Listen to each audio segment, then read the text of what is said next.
तो कोरोना बाबू कभी भी दिखे बड़ी बड़े पत्थर में थे एक लाइन को गौर करिएगा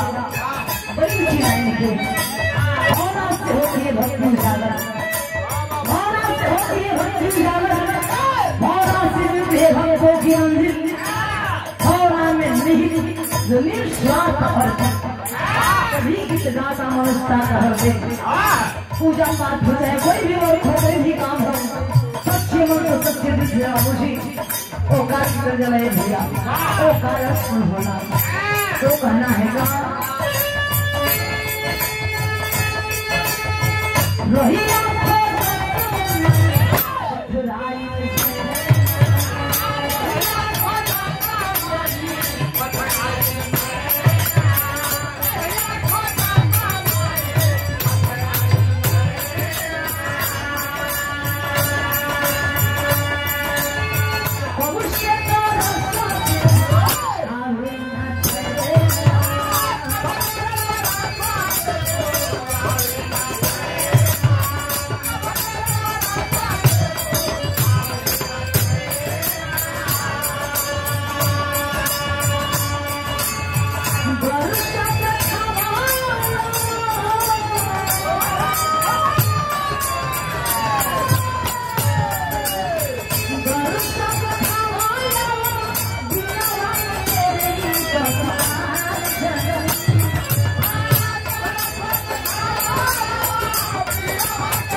माई के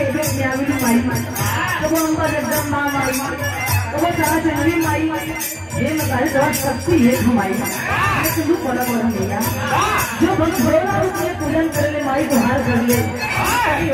दर्शन दे माई तो आखिरी भोले खाना है माई सबसे पहले साथ चला था हर बात जाने माई बताओ फर्ज रहा हाँ